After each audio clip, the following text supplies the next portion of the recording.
Hello, Credit Warriors. Welcome to today's live Q&A. My name is David Michalek. I am a consumer credit expert, having spent nearly 9 years in the credit repair business. 7.5 of those years spent with one of the top 10 credit repair companies in the U.S., where I served as the executive vice president. I've conducted over 10,000 one-on-one credit repair consultations, participated in over 1 million disputes, and on top of that, I've personally coached thousands of people through the entire credit repair and rebuilding process. So thank you so much for joining me today. I want to get a sense of how many people are watching right now. So if you could do a like or say hello, somehow introduce yourself, that would be great. And before we get rolling here, just a couple of things. I'm going to start answering some questions that I got during the week when I did this post on Credit Warriors. And let me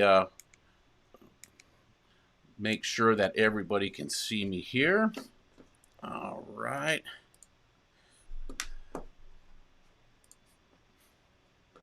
Okay. Great. Thank you for posting. Okay. The fact that I'm seeing this F right here, what I'd like you to do is in the video, you see above where it says powered by Restream. If you want to click that link right there, just give Restream, this is the software that I'm using, give it permission to show your name and also your profile picture. So that way when I'm answering questions, I'm going to put the comments on the screen. We all know who you are. Shouldn't take but a second, and we'll wait for a few more people to join. Okay, very good.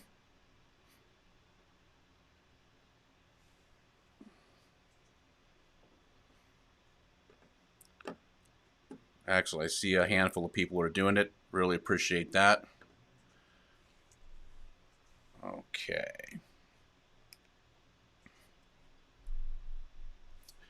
All right, we're going to get started here in just a second. Want to give everybody time to hit that link above there. Okay. If you haven't noticed, there is no guest with me today. Usually when I come into Credit Warriors, I'm bringing a guest. It's just going to be us today. So I'm flying solo because I want to dedicate our time to talking about the credit repair process, and specifically the dispute process. That's really why we're all here. And I'm going to give you some insight and experience that can only come from working in the credit repair industry and working for one of the largest companies in the country. And I can promise you a few things in this live today. First and foremost, I'm going to answer all of your questions.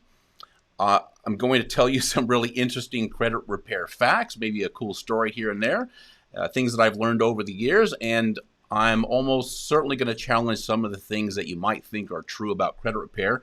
You've heard me say this before. Credit repair is full of myth, and it does translate a lot into individuals trying to work on their own credit. Okay, now the first thing I want to do is let's get to some of the questions I was asked during the week. Had a handful of people post some questions. The first one is from Natalie. And Natalie's question is, I have 13 credit cards with very small limits. I'm looking to add some with better limits.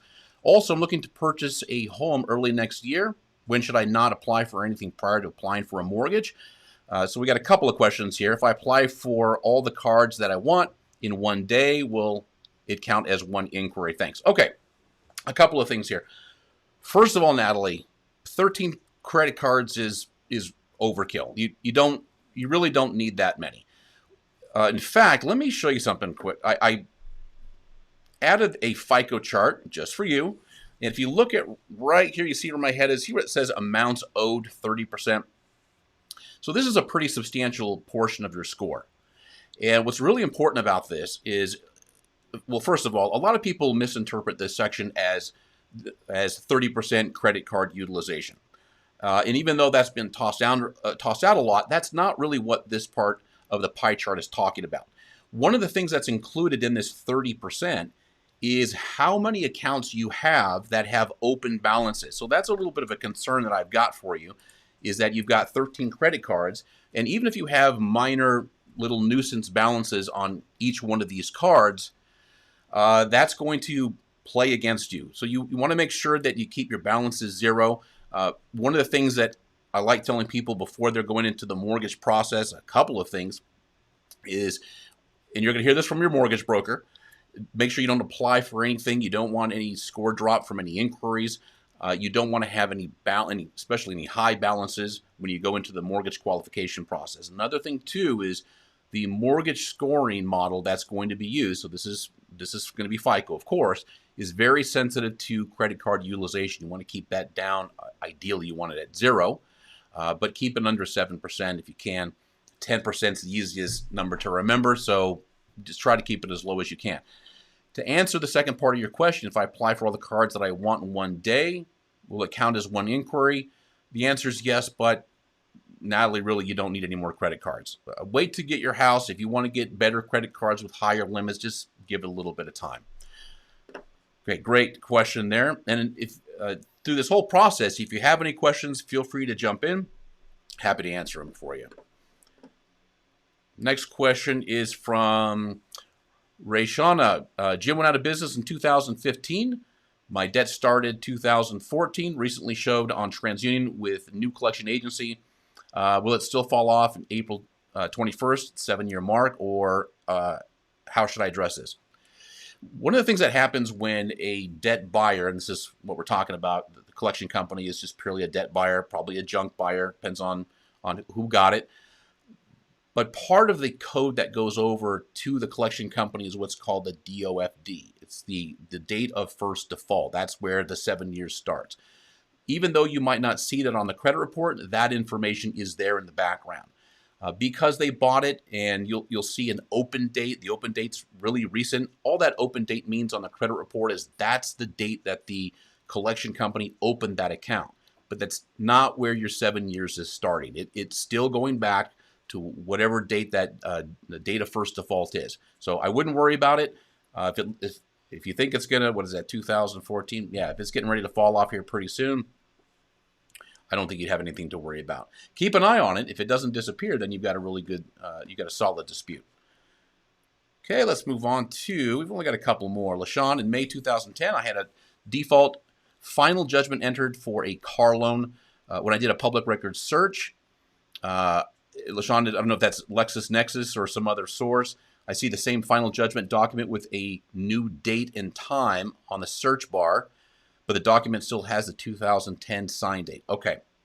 Public record, you're looking for the file date. That's when the judgment, well, they don't show up on credit reports anymore, so as far as credit goes, it's not that big of a deal.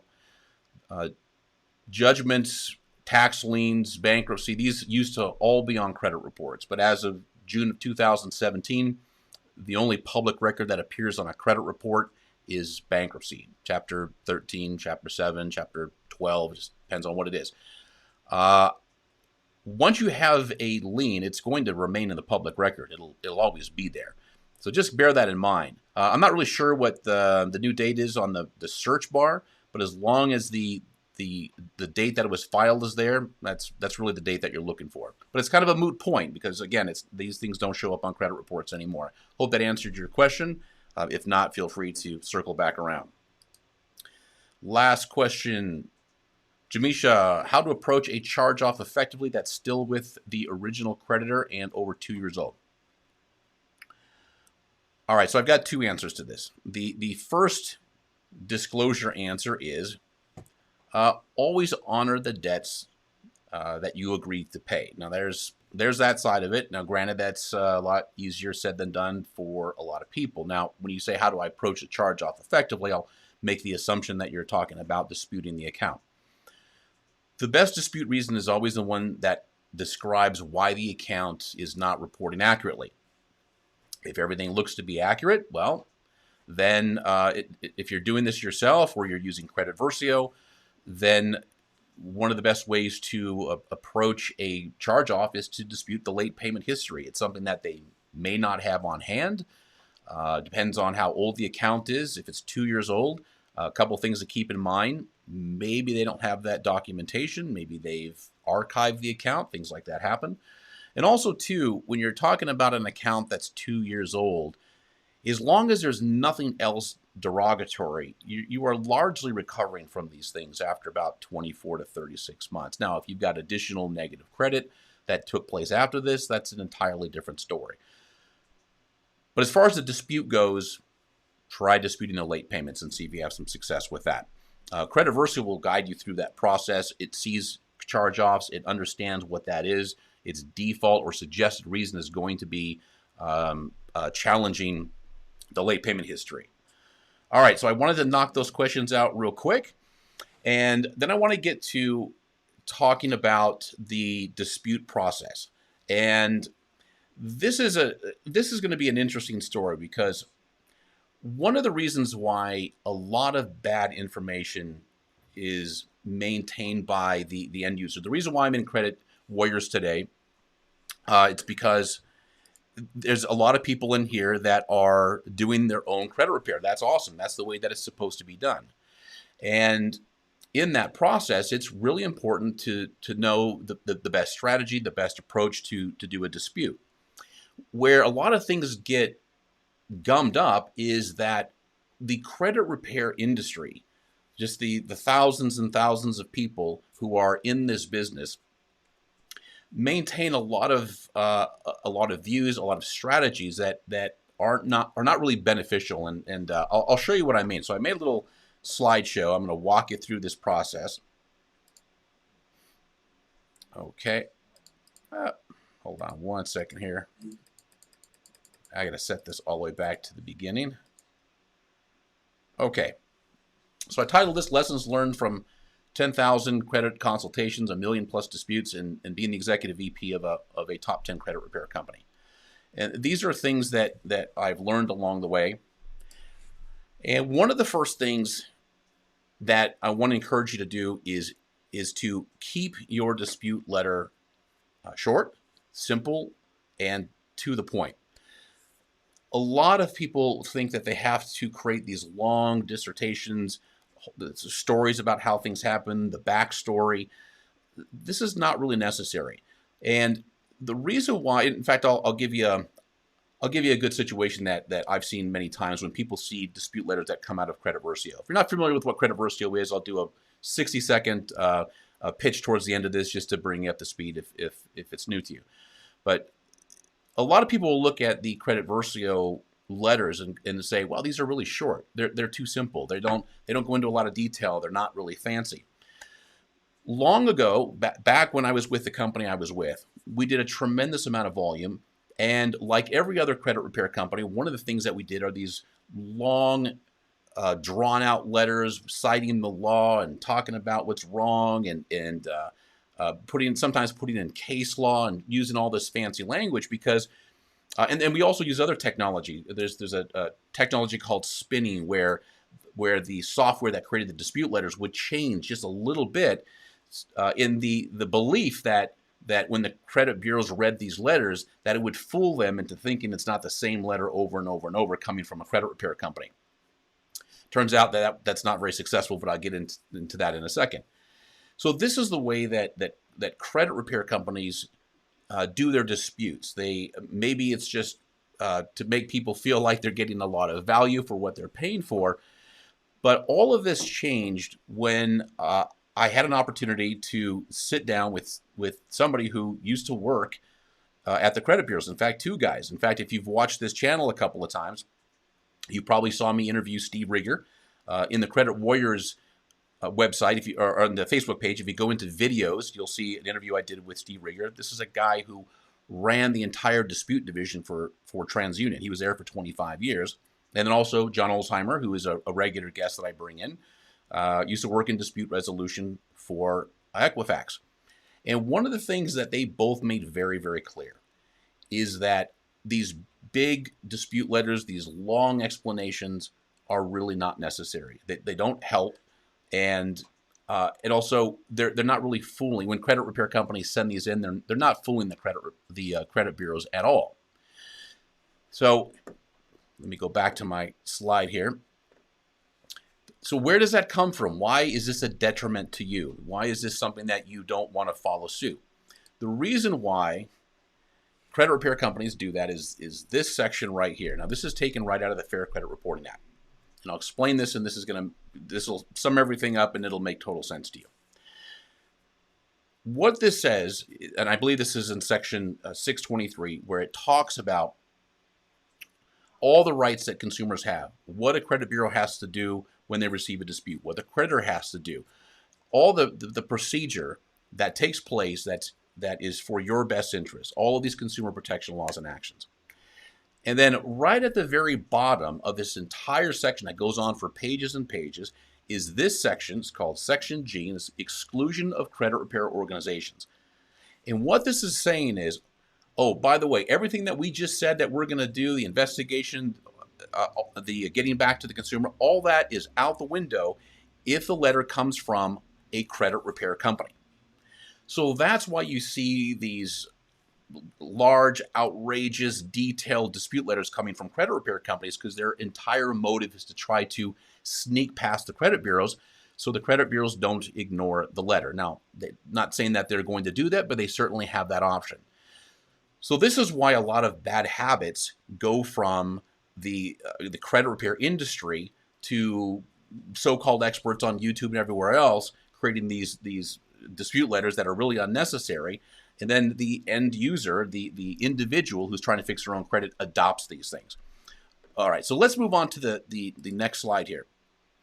All right, so this is, I'm going to give you some great points, things that absolutely make a difference when you're doing a dispute letter.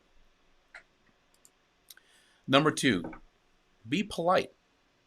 You don't need to quote the laws. You don't need to threaten to sue. Not only are these not effective, remember, you might have somebody reading this. Even though technology scans these letters, it gives them a dispute code and sends it off to your creditor. On occasion, an individual might read the letter. So just bear that in mind. You don't need to quote the laws. Okay, the bureaus know the laws. Everything that they do as far as the procedure goes is based on how the laws were written and what is required of them. Also, and this is something we did in the credit repair business a lot, threatening to sue, quoting all the laws. Sometimes we'll put case law in there. This is completely unnecessary. It also makes it look like it's coming from a credit repair company, because individuals tend to not do this. And yeah, I put that last part in. They're not intimidated by you. They get this every single day. So be polite, be very concise with your letter. Number 3, the dispute process is a multi-letter strategy. Okay, this is a really big deal. It would be fabulous if you could send out one dispute letter and that was it. Everything is done. You got the correction that you wanted. But that's not the case. This is a multi-step process. It can take time. It can take 2 or 3, sometimes even 4 letters to determine if the account is valid or not valid. Give me if you would, just give me a post to make sure you can hear what I'm saying. I can only see a couple of comments on here. Just full disclosure, we're trying the new software today. I'm multi-streaming to Facebook and also YouTube at the same time. And just want to make sure everything is on the up and up and everything is working. All right, good. Okay, everything looks okay.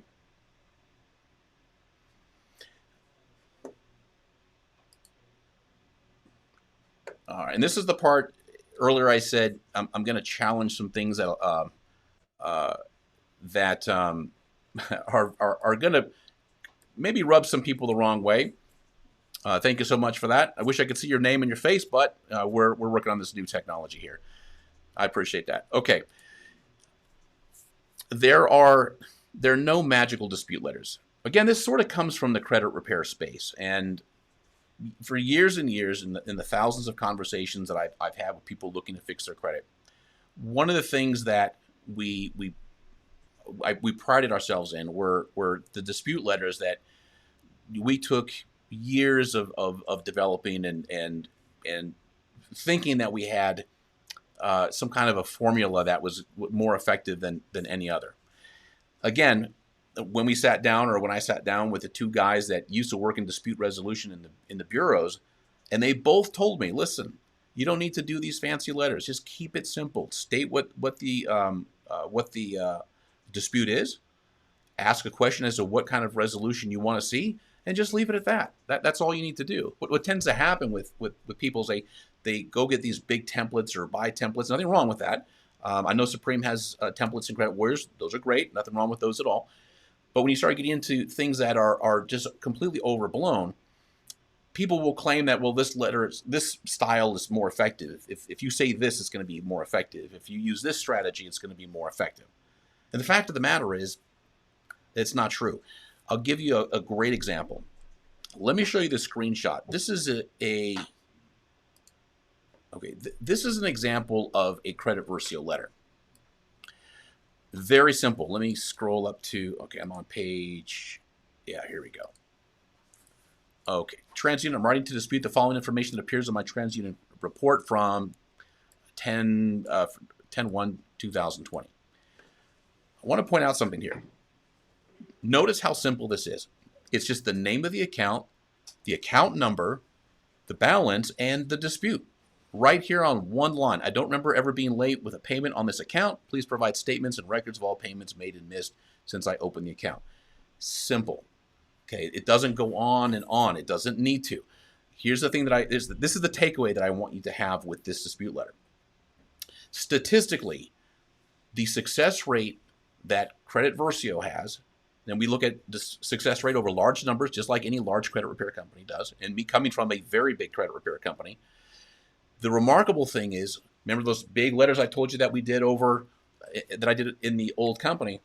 That success rate is the same as this success rate. So what does that tell you? It tells you that fancy dispute letters that go outside of just the simplest dispute don't matter. Okay, keep it simple, keep it short. And I wanted to show this to you because a lot of times we get people who are looking at this, who sign up for Credit Versio, they love everything, but they're like, hey, wait a minute, how come these dispute letters are so simple? A million plus disputes, and we know exactly what's going to work. Not as far as what's going to get deleted, but we know what style is going to work. Okay. And if you have any questions on any of this, just shoot me a post and I'm happy to answer it for you. Okay, let's go back to no magical letters. And then lastly, okay, and just finishing up on this thought. The reason why I want to convince you on the subject of there's no such thing as special or magical letters, because the only reason for an account to be deleted from a credit report under the Fair Credit Reporting Act is this: either it's erroneous, outdated, incomplete, or unverifiable. The account is already that before you ever wrote a dispute letter. So a dispute letter cannot make an account erroneous, outdated, incomplete, or unverifiable. Okay, I really hope that you grasp that. Any account can be deleted from a credit report at any time, provided there's something wrong with the account that the creditor or the credit bureau cannot verify or fix. Now, the credit bureaus don't fix things usually. It's the creditor who's reporting the information to the credit bureau. And when you do a dispute, incidentally, most of the time what causes the deletion is this: it's just not verifiable.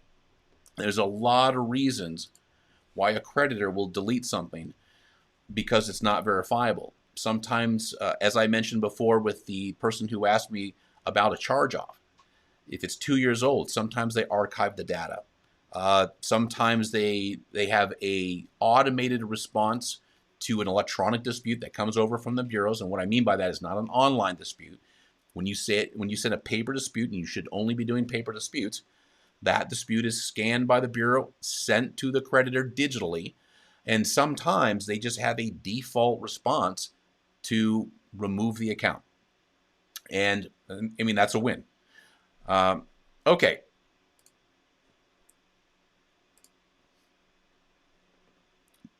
And we'll wrap up here. In the thousands and thousands of conversations that I've had with people, this is one of the areas where there's a pretty big misunderstanding. That is, deleting bad credit somehow equals good credit. I can't tell you how many times I've taken the phone call where, hey, you guys just deleted, 10 of my accounts, but my score didn't move. Well, the score didn't move because there was no reason for the score to move. Let me give you a really great illustration. Credit repair and the correlation between that and a higher credit score. So imagine your credit is a hot air balloon, okay, and it's full of air. That hot air, that's going to be our representation of good credit.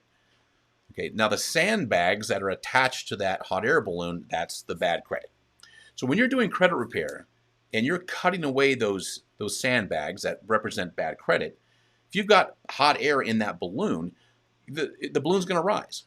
Okay, that's your credit score. Your credit score, most of the time, unless there's some weird circumstances, is going to rise. Now, what happens if you don't have any good credit, or you have very little good credit, or the good credit that you have is completely outweighed by the quantity and the type of the negative credit that you have? Well, that illustration is you got your balloon. I don't know if you've ever seen a hot air balloon go up, but they usually have it laid out across a football field or something, and they've got that big jetpack looking thing that's filling it full of hot air. Well, if your balloon is laying on the ground because there's not enough good credit in it to raise it up, and you're cutting away the bad credit, great. It's less bad credit that you've got to contend with, but you don't have any good stuff to raise that score. And that's a problem that happens a lot with people who are trying to fix their credit. A very high portion of people who are in the process of fixing their credit went through a pretty bad time. And from what I've seen, a lot of people have a credit report that is just decimated. And the repair is just that first part of the step. Try to delete as many accounts as you possibly can that are not in compliance with the law, paper dispute letters, but you've got to rebuild at the same time. I hope that makes sense. All right. And always a best practice when you're sending a dispute letter, include your ID, please. Driver's license. It's okay if your address doesn't match on your driver's license. Really what you want to make sure that you've got in there is a proof of address. Utility bill is ideal. You can use an insurance statement, but it's got to be within about 60 days. The reason for that is bureaus oftentimes are going to respond to your dispute by sending a credit report, a letter. It's going to have some sensitive information. They don't really want to do that unless they know for sure that it's you.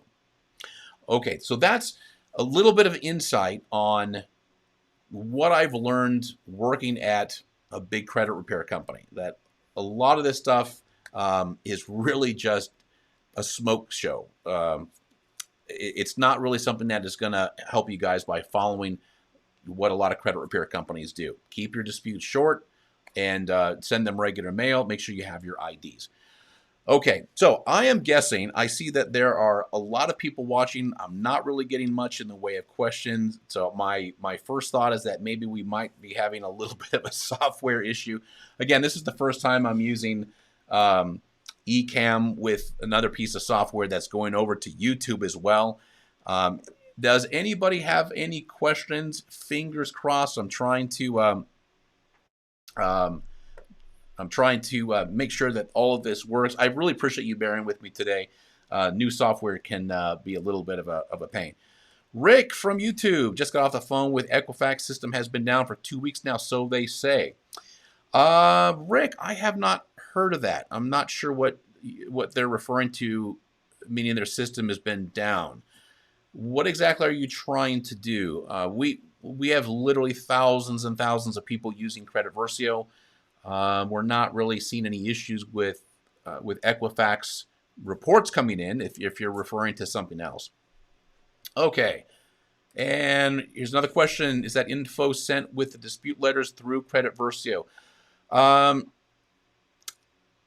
assuming you're talking about your ID. Correct me if I'm wrong, But the answer to that question, if it is yes.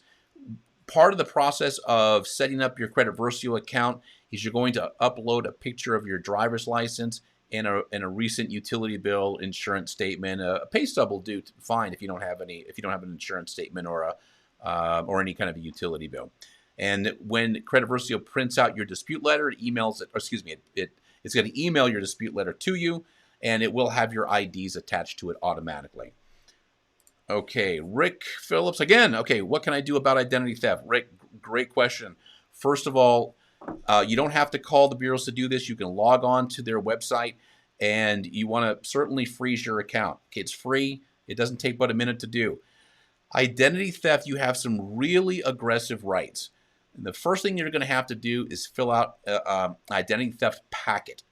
And you can get that from the FTC website, CFPB. You can go into Crediversio. In the tutorial section, you're going to see templates, and there's a identity theft packet in there. And what they're going to require that you do, or ask that you do, if you want to be taken seriously about identity theft, you've got to do this. You have to include a police report. Now, when that happens, when you send your identity theft packet along with the police report, they have 4 days to remove that information from your credit report. And they do it in such a way where it still stays in your file, which is a good thing, but it doesn't show up on your credit report. It's called a credit block, and what that means is if that creditor tries to report that information again the next month or maybe 6 months down the road, the credit bureaus know that this stuff has been identified as identity theft, and it won't re-report on your credit report. So I'm sorry to hear that. That's really an unfortunate thing, but it does happen. Okay. Let's see. I have a police report. FTC. Okay. You know what, Rick? I've been there myself. Mail it to the credit bureaus. Do it fast. And again, 4 days, they'll have it off.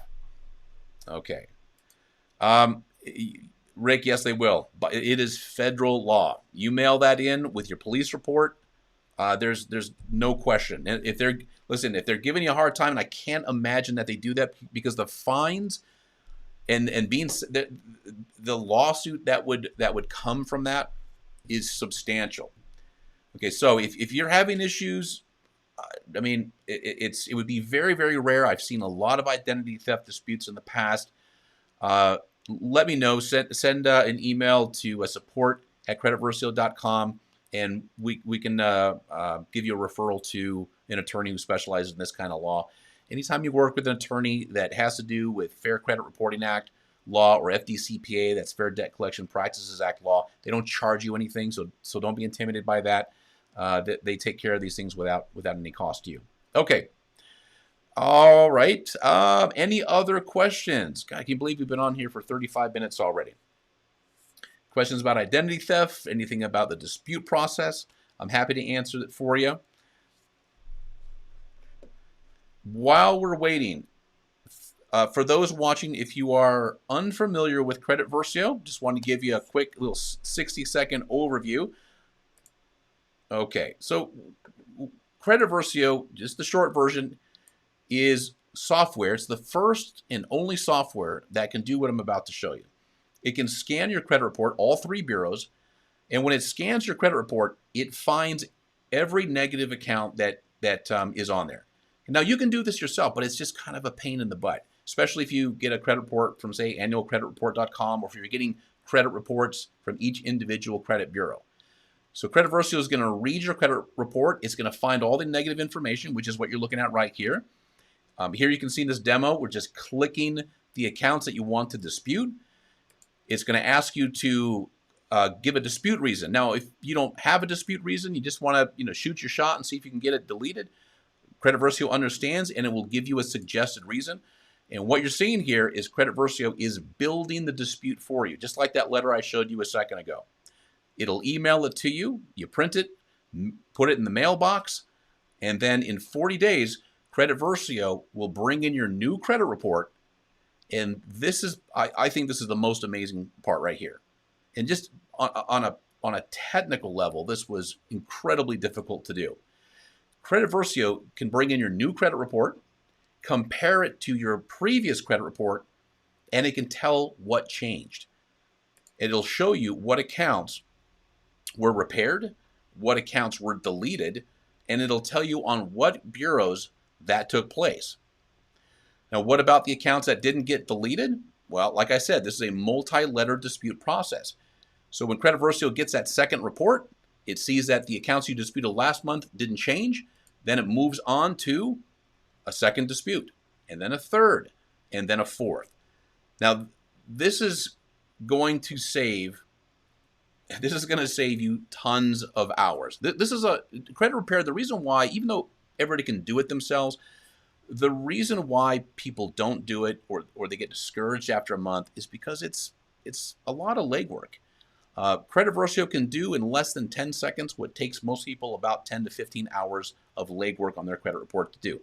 And just to wrap up, Crediversio is free. You can use the software for free. The only thing you got to pay for, though, is a 3-bureau digital credit report. So Crediversio reads a big digital file. There's 2 companies that can export a digital file to Crediversio: Smart Credit, Identity IQ, and maybe you've already heard of them. They're very big companies, and you just pay them for a 3-bureau credit report. The cheapest one's $19.95. Okay, that's the end of my pitch. If you have any questions on that, let me know here. Send us an email. And I got one last question here. Does Crediversio have an app? Great question. We do not right now. The Crediversio is a web-based app. What that means is you can't download it on your phone, but you just go to the website. It's mobile ready. We are going to build an app. It's just a complex process to take the AI, which is a massive piece of software, and make that work on an app. We're going to figure it out. We're hoping to start working on that sometime at the end of the year, but it's on its way. Okay. If that is the last question, I'm going to wrap it up. If you're looking at this video after it's been broadcasted live, feel free to leave a post, ask a question. I'm happy to answer it. And if you have any questions directly for Crediversio or for me, support@creditversio.com, and it'll get to me. Okay, going once, going twice. Any other questions from anybody here?